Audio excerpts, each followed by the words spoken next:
Welcome everyone. Now we are going to discuss about the special senses. Okay, so in special senses we'll be discussing the vision, hearing, taste and olfaction. Okay, so these are the special senses which we are going to discuss. Okay, so first we will move on to the vision.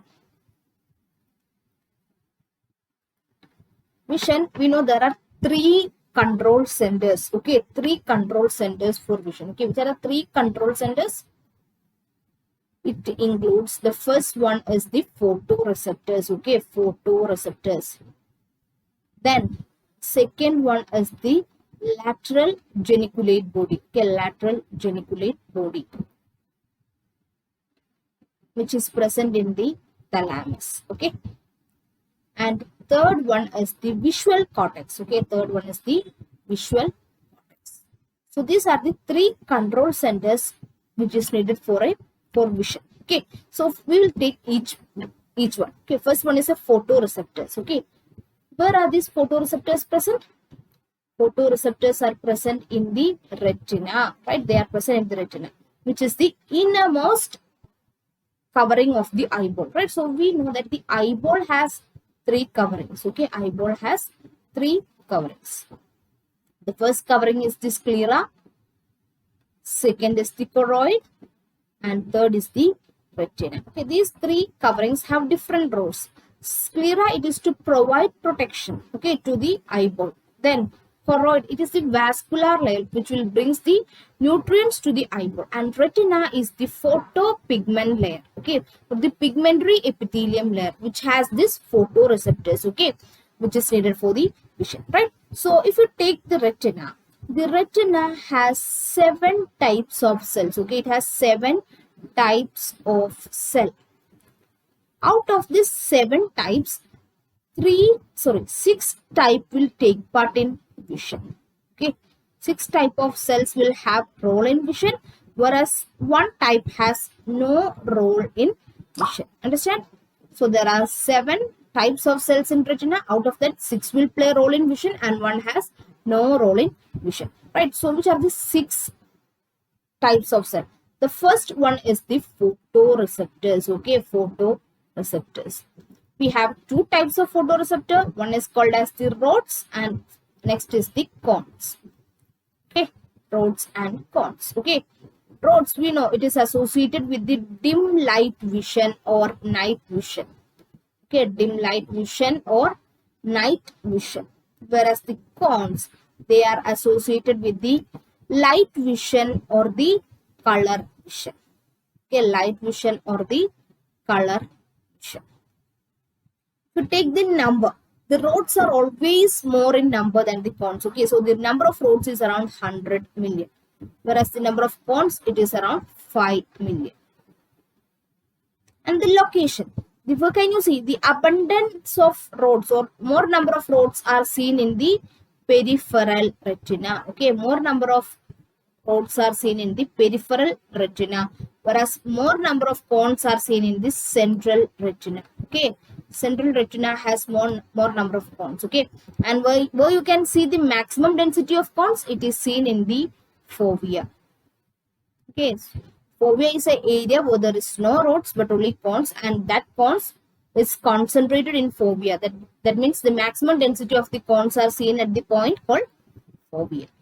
Okay, right? So this is about the first type of cells. They are the rods and cones. One thing you need to know, which is the neurotransmitters that is released from the rods. It is the glutamate. Okay, glutamate means what? They are excitatory. Okay, the neurotransmitter released from the cones are also glutamate. Okay, right?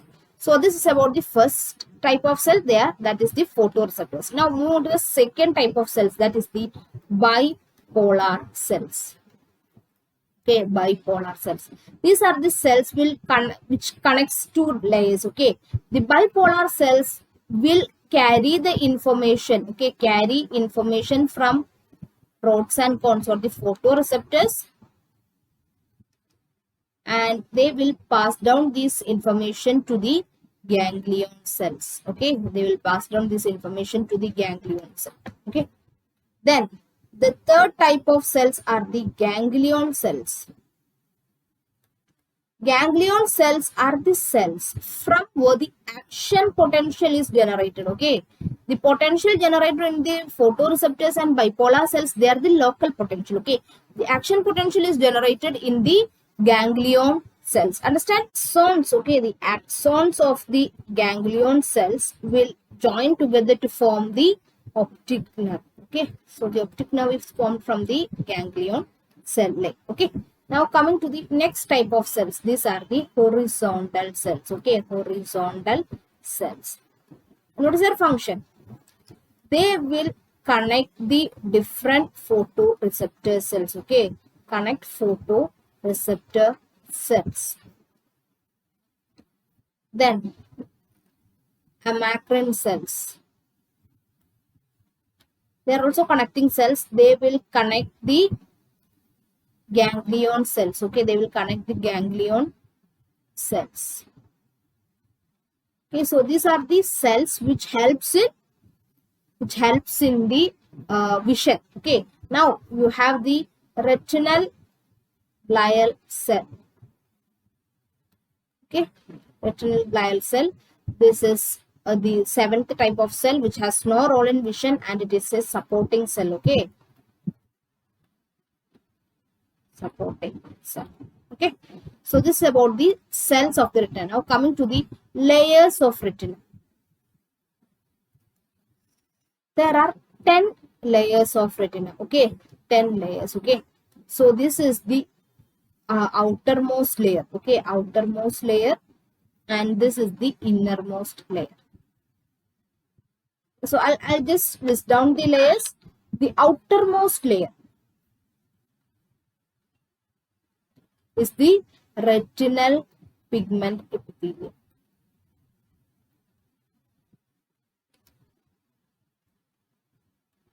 Okay, so this is the retinal pigment, which is the outermost layer is the retinal pigment epithelium. Below this you have the choroid. Then this is the first layer. The second layer is the photoreceptor cells. Okay, photoreceptor cells. Okay, or we call it as the layer of rods and cones. Okay, Hurricane layer or the photoreceptor layer or the layer of rods and cones. Third layer is the outer limiting membrane. Okay, outer limiting membrane.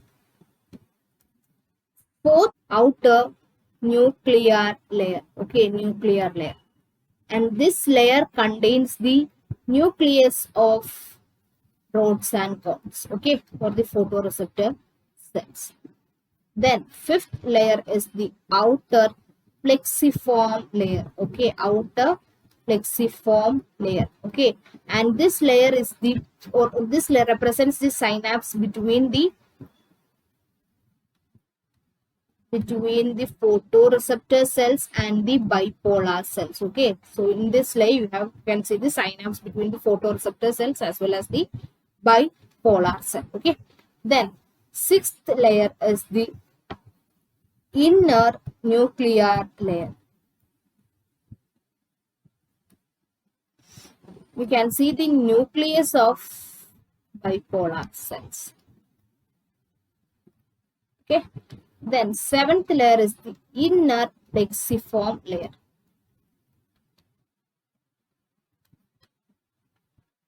That is the synapse between bipolar cells and ganglion cell. Okay, eighth is the ganglion cell layer. Ninth is the nerve fiber layer. Okay, or optic nerve layer. And 10th layer is the internal limiting membrane. Okay, or inner limiting membrane. Okay, so these are the layers of retina. 10 layers of retina. Okay, can you see here? The outermost you have the pigment epithelium, then you have the photoreceptor, then outer nucleus. In between you have the outer limiting membrane, then you have the outer nuclear layer, outer plexiform layer, inner nuclear layer, inner plexiform layer, ganglion cell layer, nerve fiber, and last, finally, the 10th one is the inner limiting membrane. Okay, from outside to inside. This is the layers of retina, right? Now, coming to the photoreceptors, there are two types of photoreceptors that we know, right? One is rod and other is cone, right? First, I'm going to discuss about the rods. What is the pigment that is present in the rod? It is the rhodopsin, right? This rhodopsin will behave differently with light and without light. Okay, without light, this reaction is called as the dark reaction. Okay, if there is light, the reaction in the rhodopsin is called as the light reaction. Understand? Now, what is light reaction and dark reaction? Before I explain that, I will tell you the channels that is present in the rods. Okay, so if consider this is the rod cells. Okay, rod cell, nucleus, right? So if this is the rod cell, what are the channels that is present in this rod cell?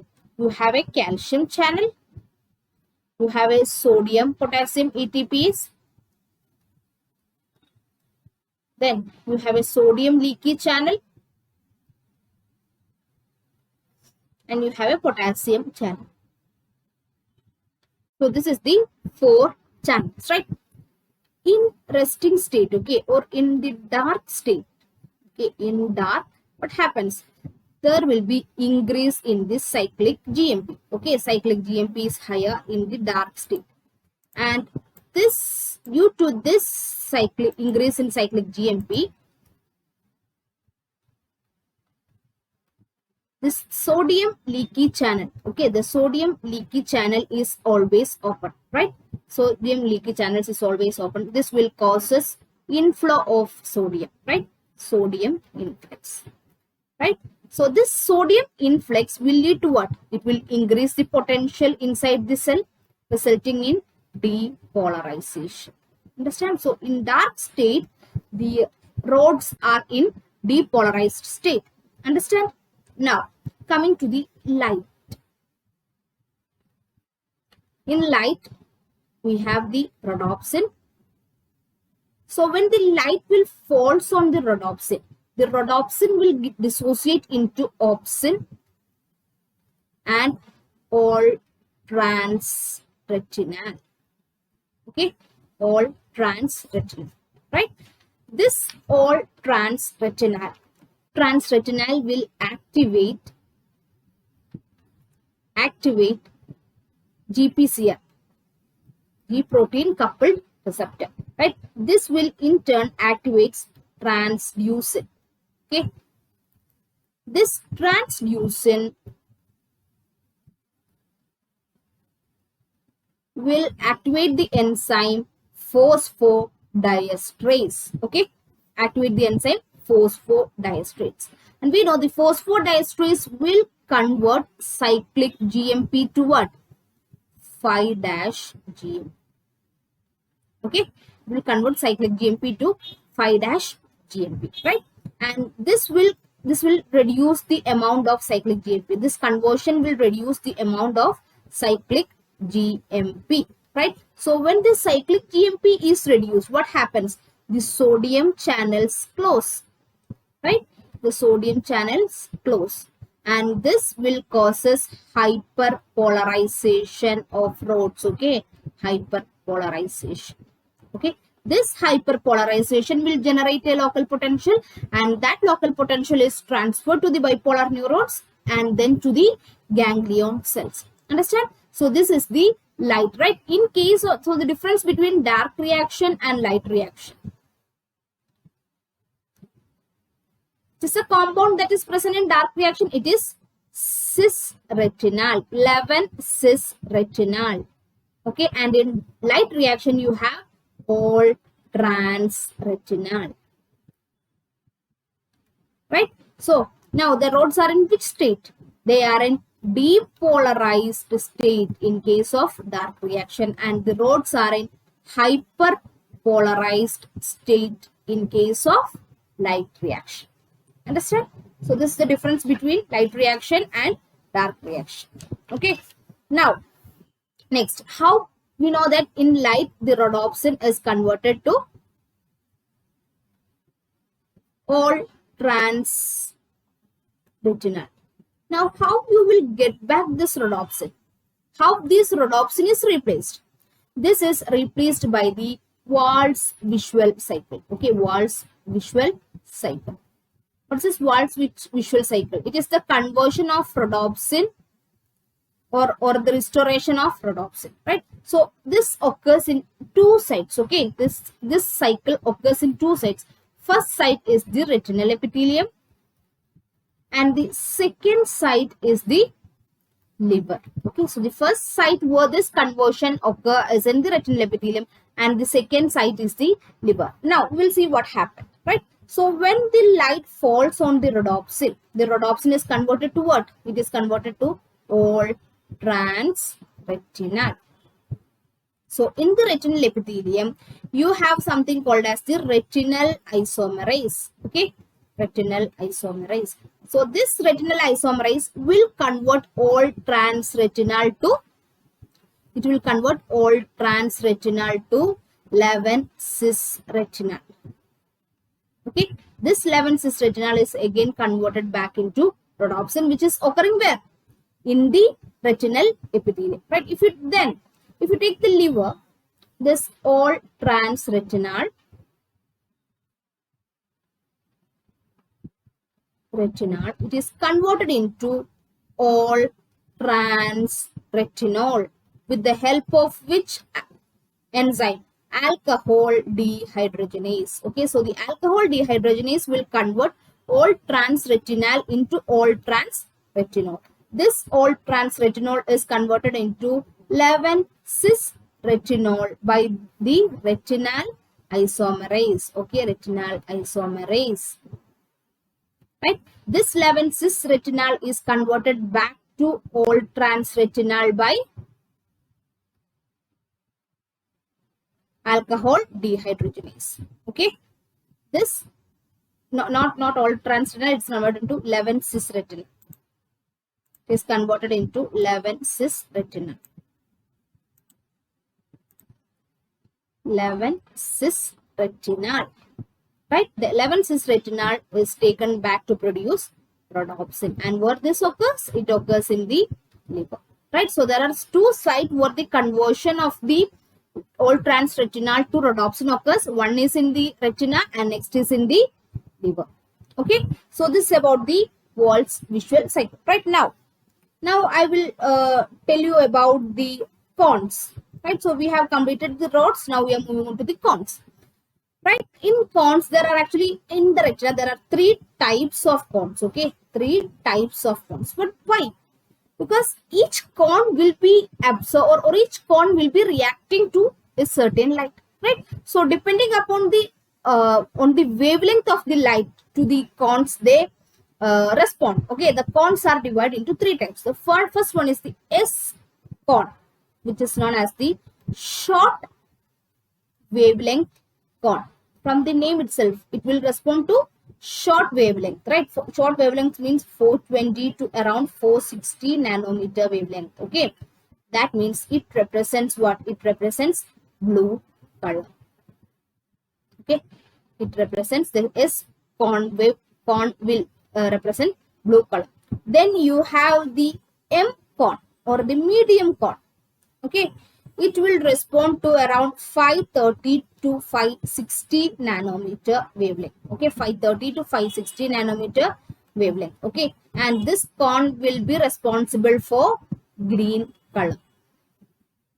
And you have L cone or the long cone. Okay, L cone or the long cone. It will respond to 560 to 580 nanometer. That means it represents which color? Red color. So these are the three cones. Okay, the activity or the activation of the amount of each cone will determine the color which you perceive, right? So if you perceive, if more S cones are activated, then you will perceive a more blue shade. Okay, if more M cones are activated, then you will perceive a green shade. Okay, so depending upon the amount of each cone activated, the perception of light is determined. Okay, so this is about the cones. Okay, now coming to the transmission of signal, right? We know from, so we have studied about the receptors, right? So the light will falls on the receptors, photoreceptors, which are the rods and cones. Okay, and from here this is the first order neuron. Okay, right? From the rods and cones, the first order neuron, right? And toward this signal is transmitted. It is transmitted to the bipolar cells. Okay, bipolar. From the bipolar cells, this second order neuron starts, and they will transmit it into the ganglion cell. Okay, ganglion cell. Okay, from here the third order neuron, right? And I told you the axons of the ganglion cell will form what? It will form optic tract. Okay, it will form the optic tract or optic nerve. Okay, so the optic nerve or optic tract, it will meet where? It will be going into the lateral geniculate body. What is the lateral geniculate body? It is in the thalamus. Okay, so this is the fourth order neuron.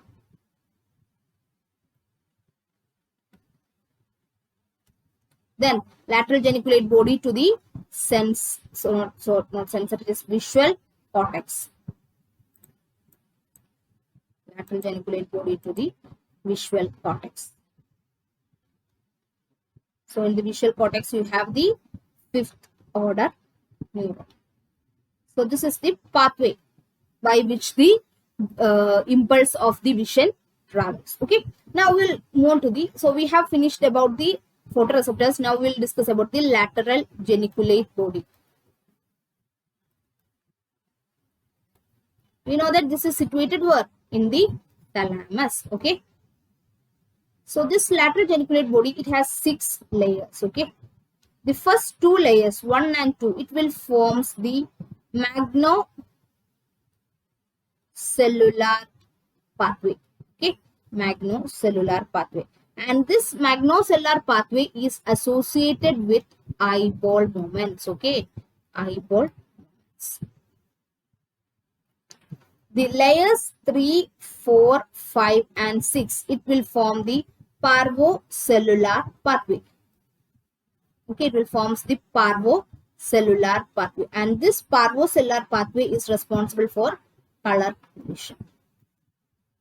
Okay, right. One more thing I need to tell you is that the layers like 1, 4 and 6, they have the fibers of contralateral side. That means if this is the lateral geniculate body, the 1, 4 and 6, they will cross the other side. Okay, so they have the fibers of the, if this is the right side and this is the left side, so they have this, they are contralateral. Okay, the fibers are contralateral side, whereas the 2, 3 and 5, they are of the ipsilateral side. Okay, so the layers 1, 4 and 6 represents the contralateral layer.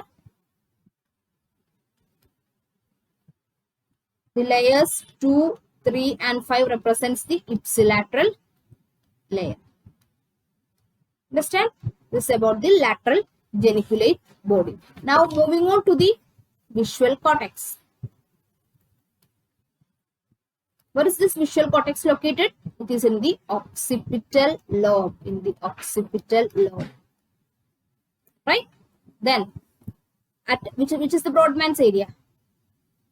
The Brodmann's area is 17, 18 and 19. Okay, 17, 18 and 19. Then it is in the calcarine sulcus. It is located in the calcarine sulcus. Okay, and this visual cortex is also called as the striate of Gani, or it is also called as the striate cortex. Striate cortex. Understand? So this is about the visual cortex and vision. Okay, so we have seen each parts. Okay, photoreceptors, lateral geniculate body and visual cortex. Now I'll discuss 2 conditions, 2 clinical conditions. One is the color blindness. Okay, In color blindness, most common is the red green or green red. If green red, okay, green red are the most commonly affected colors. It is a X-linked recessive disease, okay, X-linked recessive disease, okay, right. Second condition is called as the dichromats. It's meant by dichromats. We know usually the humans are trichromats. They have 3 cones, right? What happens if there is only 2 functional cones? It is called as dichromats, okay? 2 functional cones, okay? If the red cone or the red S cone is absent, then they can't perceive red color. That is called as what? That is called as protanopia. Okay, the green is absent, deuteranopia. Blue, if the blue is absent, then it is called as retinopia. Okay, so these 3 are the conditions you can get in the exam. Okay, protanopia, deuteranopia, and retinopia. Okay, but the condition where there is only 2 functional cones. Okay, if the red is absent, then it is called as protanopia, green absent, deuteranopia, and blue absent, retinopia. Okay, so this is about the vision. Next sense is the hearing. Okay, we are going to discuss about hearing. It is the organ that is associated with hearing. It is ear, right? So if you take the ear is divided into 3 parts, right? You have the external ear, you have the middle ear, and you have the internal or inner ear. External ear, middle ear, and inner ear. This external and middle ear, they are associated with conduction of sound. Okay, the sound is conducted. Okay, conduction. The inner ear is the place where you perceive the sound, or the receptors are present at the inner ear. Okay. The receptor, what is the name of the receptor? It is called as organ of Corti. And where is this organ of Corti is present? It is present in the cochlea, right?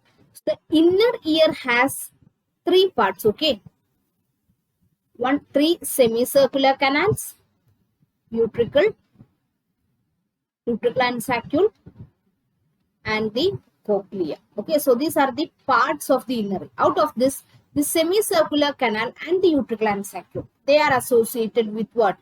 They are associated with equilibrium.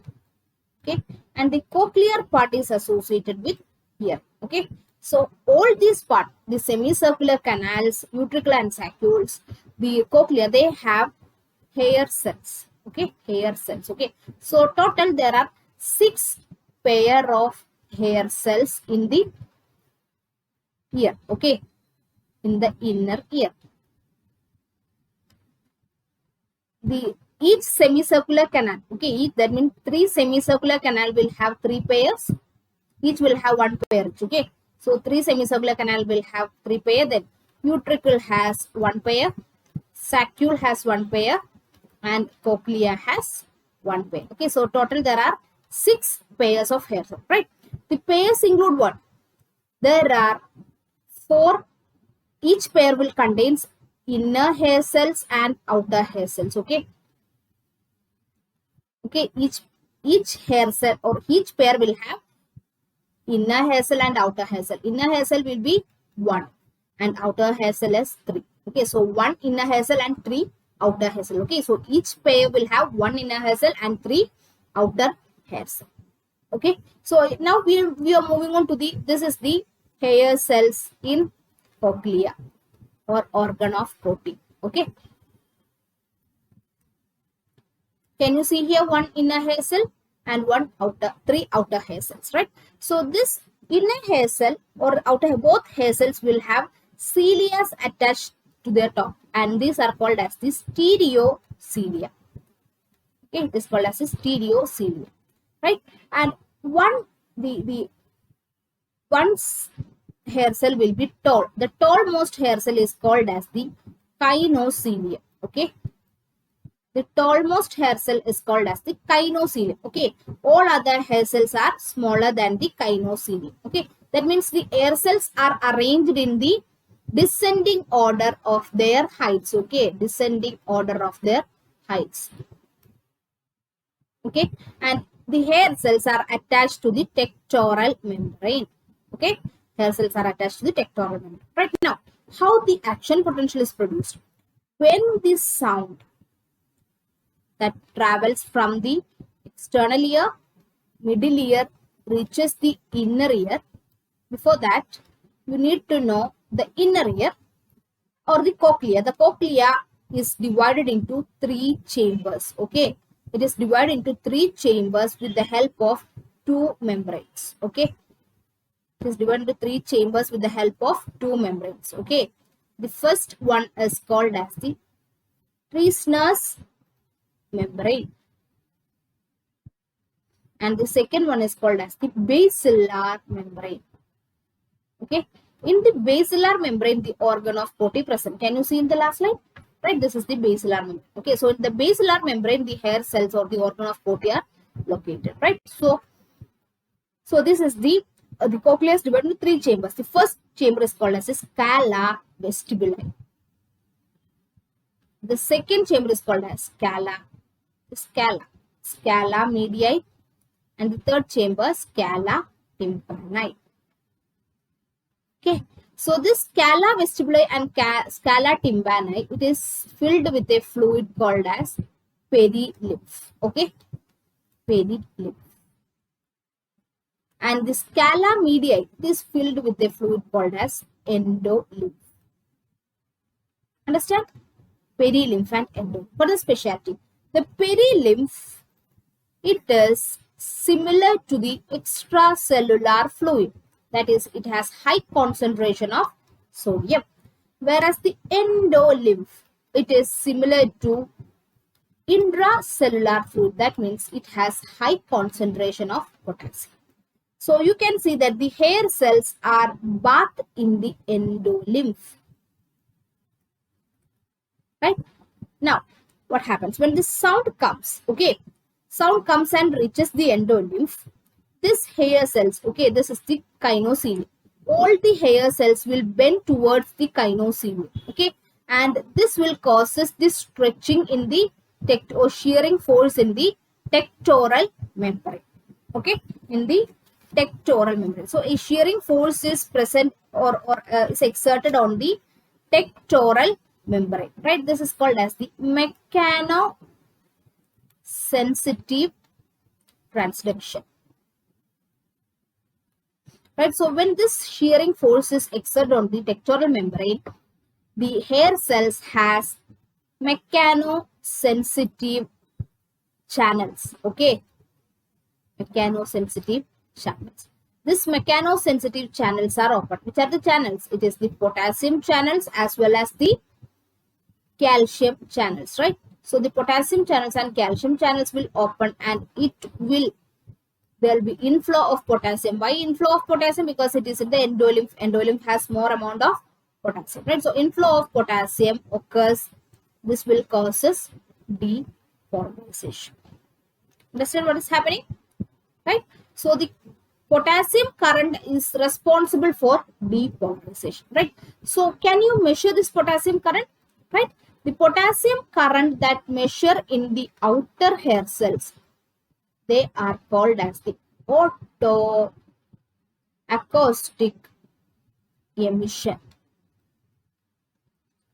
or these are called as the Kemp waves. Okay, and we know this is a sensitive test to detect hearing in newborns. Right, we use the photoacoustic emission is used to detect the hearing in case of children. Okay, so sensitive test to detect hearing. Right, so this is about the potassium current and how depolarization is created. Right now, which is the what you need to know, that the hair cells are present in the cochlea, they are resting in the basilar membrane. Right, so when this sound comes, okay, if a high frequency sound is coming, consider if a high frequency sound is coming, the hair cells in the base of the cochlea, okay, base of the cochlea will respond. Understand? Right, so if the high frequency sounds, they are more, the base of the hair cells in the base of the cochlea are more susceptible to high frequency sound. Right, so if the low frequency sounds are coming, then the hair cells in the apex of cochlea. Okay, hair cells of the apex of cochlea will respond more. Okay, and this is called as what? This is called as the traveling wave theory of Bexy. Traveling wave theory of Bexy. Understand? The low frequency waves are they will stimulate the hair cells that is present in the apex of the cochlea, whereas the high frequency wave sound waves, they will stimulate the hair cells that is present in the base of cochlea. Understand?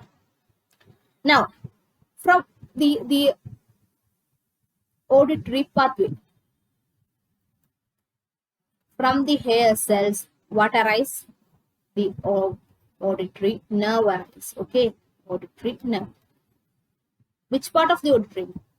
The cochlear part of the auditory nerve. Okay. Then they will pass, this auditory nerve will pass to the superior olivary nucleus. Okay. Superior olivary nucleus. Then from the superior olivary nucleus to the lateral lemniscus. Okay. Then from the lateral lemniscus to the inferior colliculi. Inferior colliculi to the medial geniculate body. Medial geniculate body to the auditory cortex. Understand? This is the pathway. Okay. And the code for this is echolimb. E for eighth nerve, cochlear part. O for superior olivary nucleus. L for lateral lemniscus. I for inferior colliculus. M for medial geniculate body. And A for auditory cortex. Okay. Right. So this is the auditory pathway. Now, I want you to know about something called as the stapedial reflex. What do you mean by stapedial reflex? That means if a loud, very loud intensity of sound is high in increased loudness. Okay, what happens?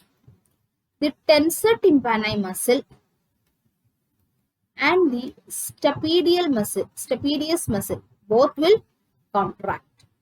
Okay, so what happens? The tensor tympani will retract the tympanic membrane. Important retraction of the tympanic membrane.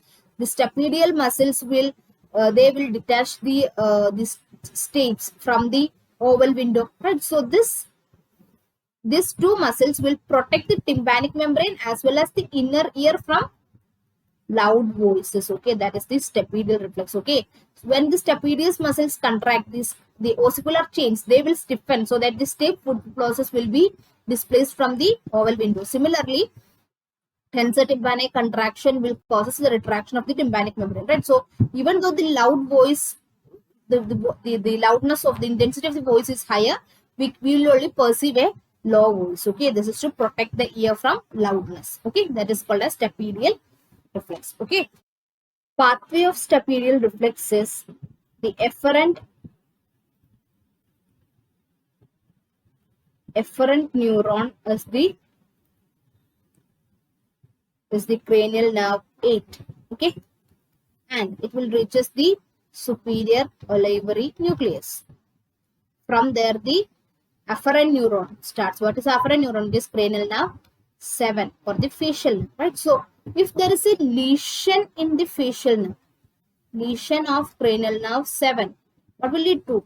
It will lead to hyperacusis. Okay, hyperacusis. That means there is no stapedial reflex. Understand? Okay, so this is the first condition, clinical condition we have learned is hyperacusis. Then we have two types of deafness. One is the conducting deafness. If there is any damage to the conducting pathway, that means it can be damage of tympanic membrane, damage of the ossicles, damage of the muscles. Okay, anything. It will lead to conductive deafness. If there is any neural damage or any damage to the hair cells, okay, it will lead to the neural deafness, okay.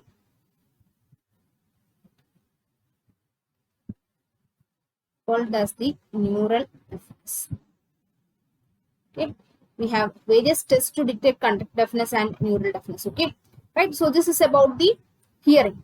Next, we have seen that there are three more other structures in the inner ear, which is responsible for equilibrium. They are called as the vestibular apparatus. Right. So the vestibular apparatus includes the semicircular canals, and this semicircular canal is responsible for the rotational acceleration. Then you have utricle and saccule, which is responsible for the linear acceleration.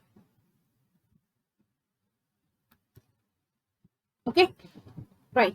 So these are the organs associated with vestibular equilibrium, right? So what are the receptors? Which are the receptors? In semicircular canal, you have the otolith organs, which is present in the macula, that is responsible for equilibrium.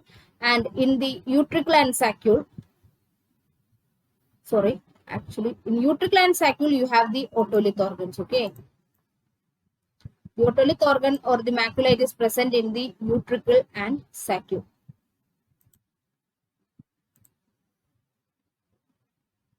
Utricle and saccule.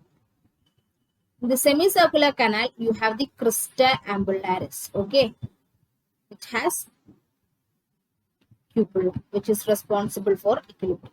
Right. Now the pathway from the vestibular receptors, that is from the above mentioned organs, the impulse will go via the vestibular part of 8th cranial nerve. Okay, and there reaches the vestibulospinal tract. This vestibulospinal tract will pass via the medial longitudinal fascicle. Okay, will pass via the medial longitudinal fascicle and reaches the vestibular nucleus of the thalamus.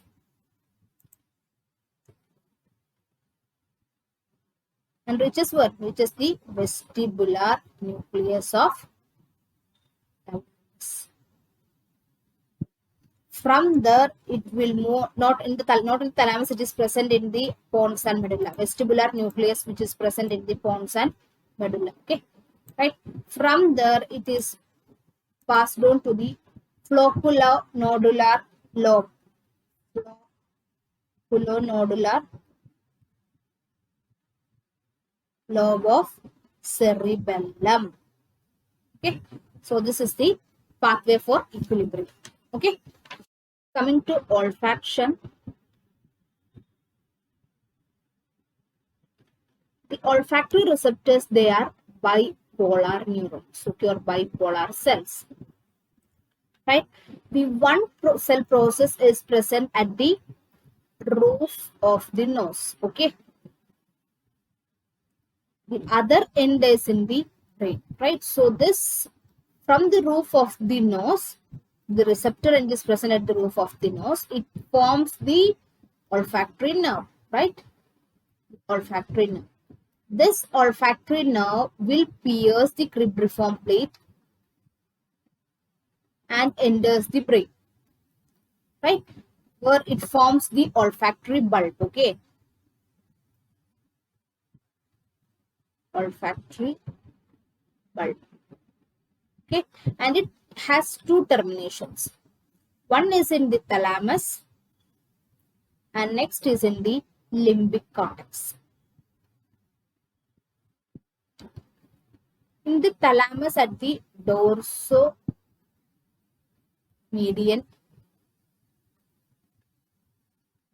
nucleus. Right?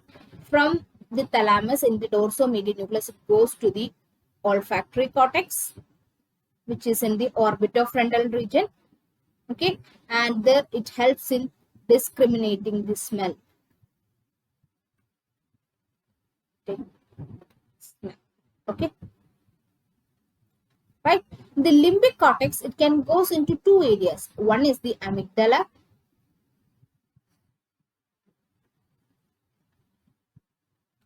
and other is the entorhinal cortex. This entorhinal cortex is associated with the smell and memories. Amygdala, it is associated with the smell and emotions. So this is about the olfactory part. The last sense, that is the taste sensation. It is the receptor.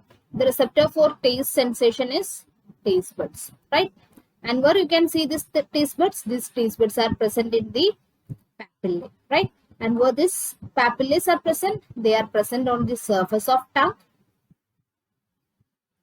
Then on the mucosal or the mucosa of palate, pharynx, and epiglottis. So what are the types of papillae? There are three types of papillae, right? One is the fungiform papillae.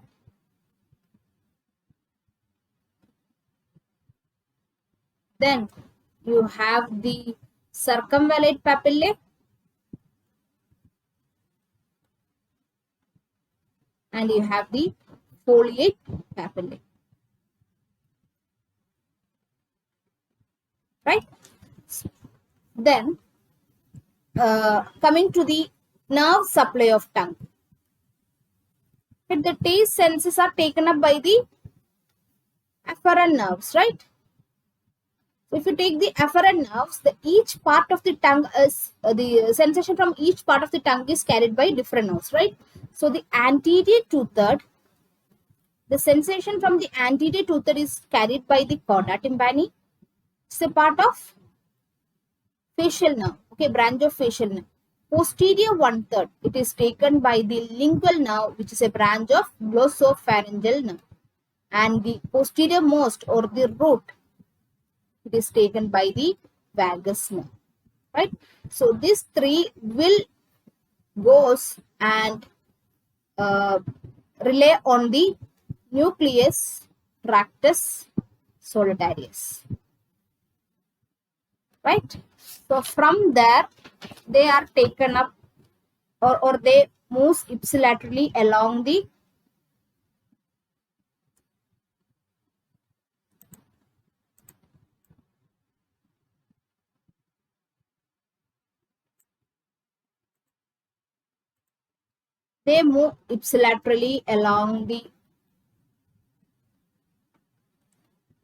medial lemniscus,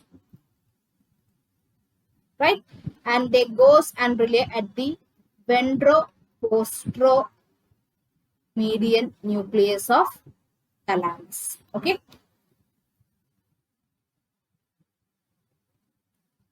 And from the thalamus, it goes to where? It goes to the anterior insula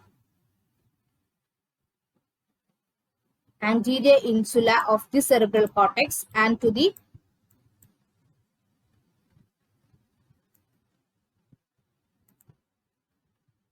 anterior insula and the frontal operculum. Okay, so this is the area, anterior insula and frontal operculum, right? So this is about the pathway, right? From the different parts, it comes to the nucleus tractus solitarius, to the medial lemniscus, okay, and the ventro-postromedian nucleus of the thalamus, right, and to the anterior insula and frontal operculum, right? There are 5 taste sensations, okay? There are 5 taste sensations. One is sweet, salt, sour, bitter, and umami. This is umami, most healthy one, MAG. Sorry, monoamino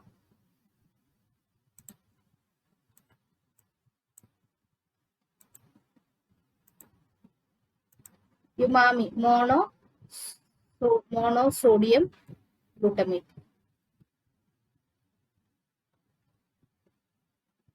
MSG. What is this? This is Ajinomoto, right? So what are the channels that is present for this taste sensation? First one, the sweet. To take this sweet, it is of transient receptor potential channels. Okay, it is actually the T1R3P channel. Okay, this salt, you have the ENaC sodium channels. This sour, also you have ENaC sodium channel. HCN, hyperpolarizing sodium channels. Then bitter, you have this also the TRP, that is T2RP channel.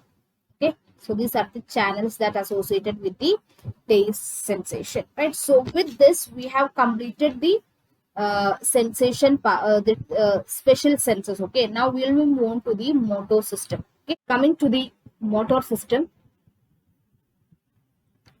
Motor system is also called as the efferent system. Why? Because it brings the information from the cortex to the peripheral muscles. Okay.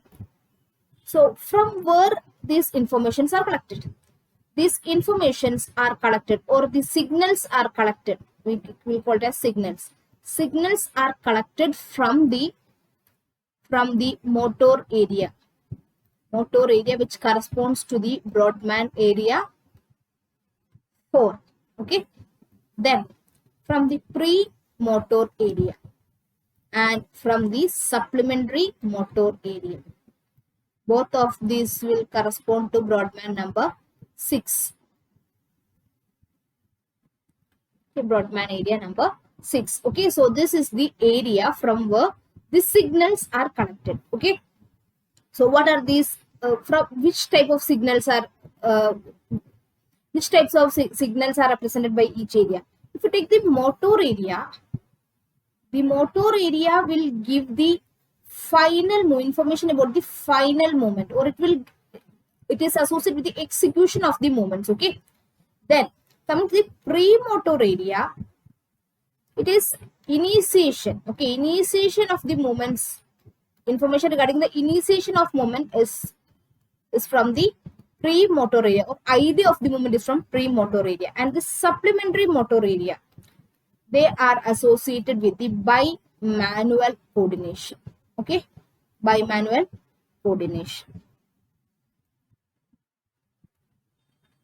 Right. So if you take the motor system, how the body is represented in the motor system, it is in the form of motor homunculus, like what we have seen in the sensory system. The motor homunculus, it is inverted and contralateral. Okay, inverted and contralateral. And the maximum representation is for thumb. Okay, muscles of mastication and muscles of vocalization.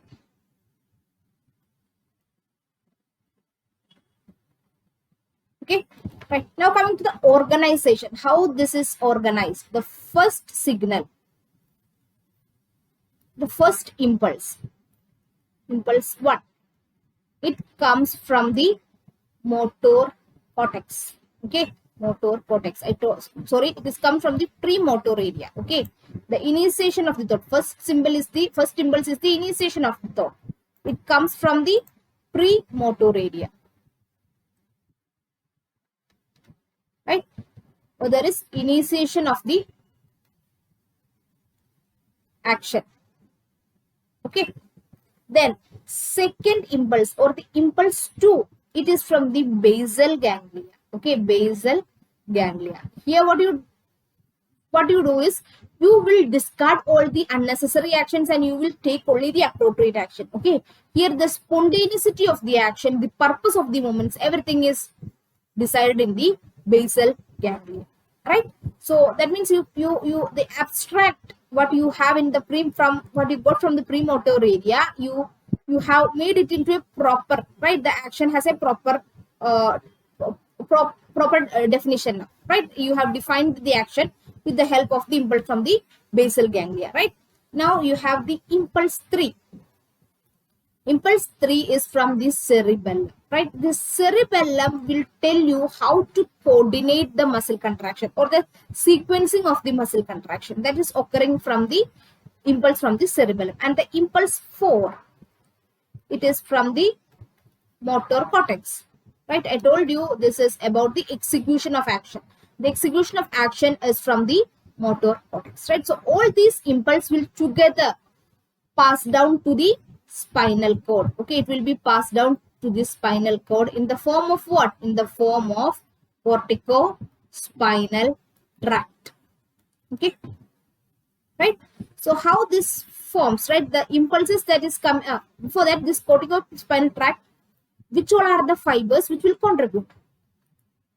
For 30% contribution of the cortico-spinal tract is from the motor cortex. The other 30% is from the premotor and the supplementary motor area. And the last 40% is from the sensory cortex.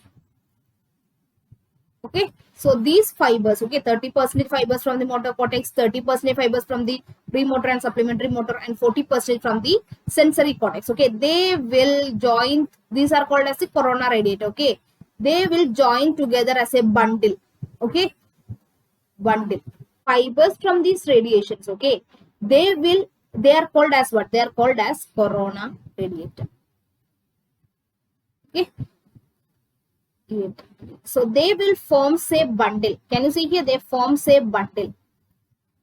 And this bundle will pass via the anterior 2/3 of the posterior limb of internal capsule.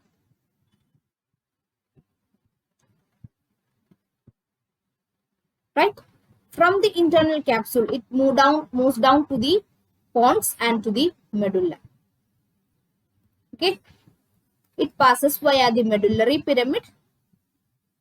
Since it passes via the medullary pyramid, we call it as the pyramidal tract. Okay, pyramidal tract. What you need to know here is that along with the corticospinal tract, the corticobulbar tract, okay, corticobulbar tract also passes via the pyramids. Okay, so the combination of corticospinal tract and corticobulbar tract is called as the pyramidal tract. Okay, now on reaching the pyramids, 80% of the fibers will cross to opposite side. Okay, or they will decussate to the opposite side, and they will pass via the lateral part of spinal cord. Okay, they will pass via the lateral part of spinal cord. That is why we call it as the lateral corticospinal tract.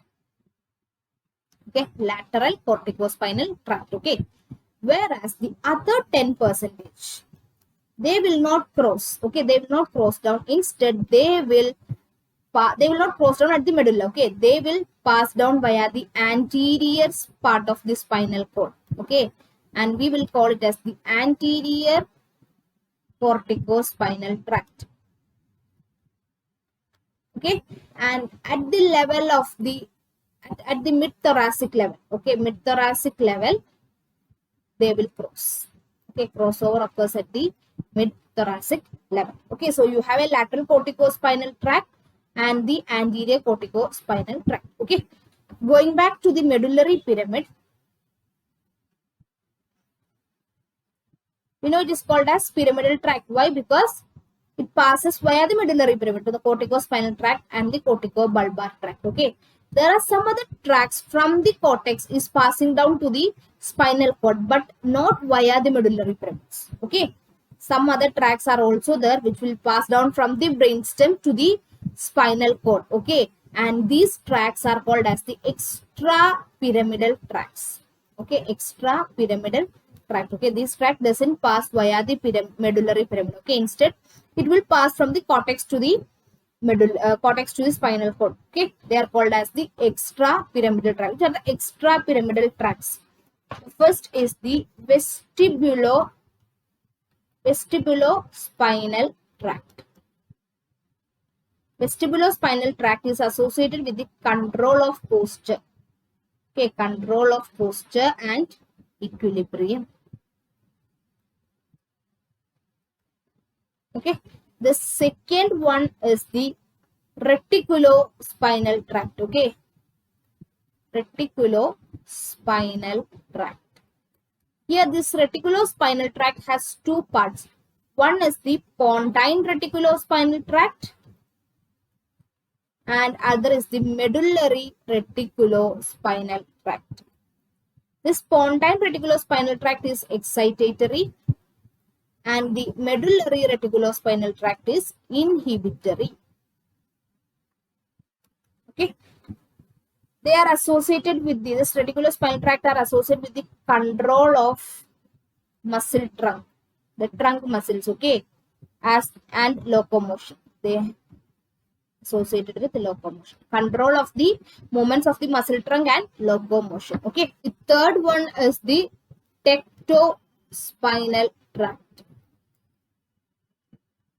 This is associated with the control of movements associated with audio visual impulse. Okay, audio visual impulse. Tectospinal tract is associated with the control of movements with audio visual impulse. Okay, fourth one. Okay, the three that I have discussed. Okay, that is the vestibulospinal tract, the rectospinal tract, and the reticulospinal tract, and the tectospinal tract. Okay, the first three one, the vestibulo, reticulo, and tectospinal tract. These three will pass via the medial part of the spinal cord, forming the medial motor pathway. Okay, medial motor pathway. Understand? These three fibers will pass via the medial part of the spinal cord, forming medial motor pathway. Right? Now, the fourth one is the rubrospinal tract. They are associated with the movement of the proximal muscle. Okay, proximal muscle movement. This will pass via the lateral part of the spinal cord. Okay, lateral part of the spinal cord along with the corticospinal tract, forming what? Forming lateral motor pathway. So we have a medial motor pathway and a lateral motor pathway. What is the difference between medial motor pathway and lateral motor pathway? We know the lateral motor pathway, it includes the corticospinal tract, the rubrospinal tract. Right? The medial motor pathway, it includes the vestibulospinal tract, reticulospinal tract, and the tectospinal tract. Okay. So what are the actions that is associated with the lateral and medial? In case of lateral, it is associated with the fine movements. Okay. Fine movements, distal movements. Okay, that is the action. Okay, fine movements and distal movements are associated with lateral motor pathway. Whereas the proximal movements, the posture, okay, the trunk movements, they are associated with the medial motor pathway. Okay, this lateral motor pathway is new in evolution and the medial motor pathway is old in evolution. Okay, so this is about the difference between lateral motor pathway and medial motor pathway. Okay, now we know where all these fibers will go. These fibers will go and synapse at the spinal cord. Okay, the neurons that arise from this cortex, and the brainstem, we will call it as what? We will call it as the upper motor neurons. Okay, upper motor neurons. The neurons that arise from the spinal cord. From the spinal cord, we will call it as the lower motor neuron. Understand? So all the 5 upper motor neurons, they will go and synapse where? Synapse in the interneurons of spinal cord. Understand? They will synapse at the interneurons of the spinal cord. Right? From the spinal cord, the lower motor neuron arises. Okay, there are 2 types. One is alpha motor neurons and next is the gamma motor neurons. Okay, so if you take a muscle, it has extrafusal fibers, okay, and it has intrafusal fibers. The alpha motor neuron will come and attach to the, or they will come and coordinate with the extrafusal fibers, okay. Extrafusal fibers. Which are the extrafusal fibers? It is actin and myosin, right? So alpha motor neurons, they will come and synapse with the extrafusal fibers, which has the actin and myosin, and bring about the muscle contraction. Okay, whereas the intrafusal fibers are supplied by the gamma motor neurons. Okay, they are by the gamma motor neurons. Gamma motor neurons. Okay, and they are associated with regulating the tone of muscles. Okay, tone of muscles. Understand? Now we'll see some of the clinical conditions. First one is called as the decorticate posture. What do you mean by decorticate posture? Here the cortex is affected. Okay, cortex is affected. That means the corticospinal tract is lost. But there will be overactivity of rubrospinal tract and reticulospinal tract. Understand? Overactivity of rubrospinal tract and reticulospinal tract. Okay, rubrospinal tract is associated with the forearms. Okay, and reticulospinal tract is associated with the limbs. Right, so there will be extension of limb, extension of lower limb, lower limb along with flexion of upper limb. Understand? Flexion of upper limb, that is called as decorticate posture. Second one is called as the decerebrate posture. Decerebrate posture. Here you lost the brainstem. The brainstem is lost. That means both the corticospinal tract is lost and the rubrospinal tract is lost. Right? So there will be only overactivity of reticulospinal tract, right? And the patient will have extension of lower limbs. Okay, and this extension is also called as the gamma rigidity.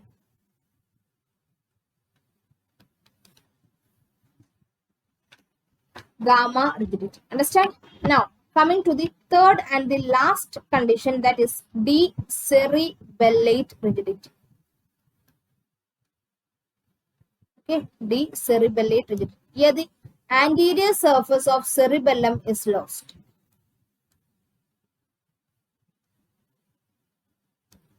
Here there will be extensor rigidity due to exaggerated activity. And this is actually a alpha rigidity. Understand? So this is about the motor system. Thank you very much.